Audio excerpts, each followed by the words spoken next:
La chaîne Vega Chili présente les grands musiciens et compositeurs d'hier et de toujours, avec la participation du pianiste Luis Mariano.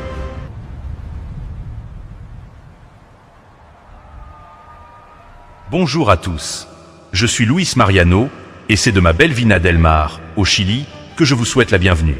Aujourd'hui, nous ne sommes pas là pour parler de partitions ennuyeuses. Nous sommes là pour parler de la première rockstar de l'histoire de la musique. Quelqu'un qui, comme moi, a consacré sa vie entière aux touches noires et blanches. Nous allons parler de Johannes Chrysostomus Wolfgangus Theophilus Mozart, né à Salzbourg en 1756. Imaginez, à 4 ans, tandis que les autres enfants jouaient dans la terre, Mozart jouait déjà du clavecin.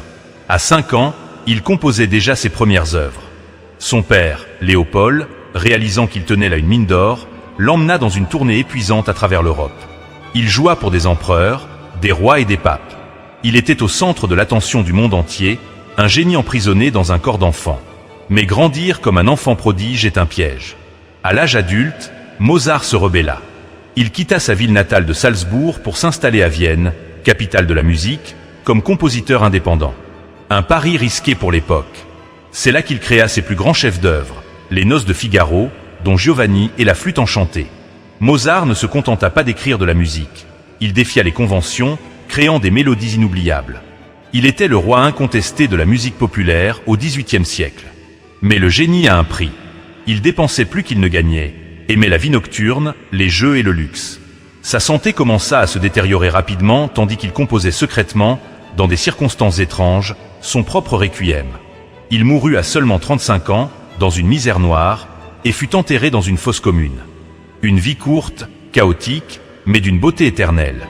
Et si je vous disais que la plus belle chanson jamais écrite fut commandée par un homme anonyme pour annoncer la mort de son propre créateur? Voici l'histoire de la façon dont Wolfgang Amadeus Mozart composa ses propres funérailles. Juillet 1791. Mozart est malade, épuisé et ruiné. Un mystérieux inconnu, vêtu de gris de la tête aux pieds, frappe soudain à sa porte. Il ne se présente pas et lui remet une lettre contenant un ordre clair. Composez une messe de requiem, un thème pour les morts. Je vous paierai une fortune, mais à une condition. Vous ne devez jamais chercher à découvrir qui je suis. Obsédé par l'argent et désespéré, Mozart accepte. Mais tandis qu'il écrit les notes, la fièvre le submerge. Il commence à délirer. Il dit à sa femme, Constance, une phrase qui glacerait le sang, « Je sais que j'écris ce requiem pour moi-même. Je suis empoisonné. » Oui, Mozart croyait que son rival, Antonio Salieri, était en train de le tuer à petit feu. 4 décembre 1791. Mozart est alité. Il réunit ses amis les plus proches et, affaibli, il tente de chanter les sections achevées du requiem. Ils arrivent à la 8e mesure du Lacrimosa. Mozart éclate en sanglots. Il sait qu'il ne pourra pas terminer. Quelques heures plus tard, à 5 heures du matin, le 5 décembre, le génie s'éteint pour toujours. Aujourd'hui, nous savons que l'homme en gris n'était pas un fantôme, mais un émissaire d'un conte excentrique qui voulait s'approprier l'œuvre. Mais la prophétie de Mozart s'est réalisée. La musique céleste a fini par accompagner sa propre mort. Pensez-vous qu'il ait été empoisonné ou est-ce l'obsession qui l'a emporté? Dites-le moi en commentaire. Abonnez-vous pour découvrir d'autres secrets musicaux et on se retrouve au prochain concert de Vina del Mar. À bientôt.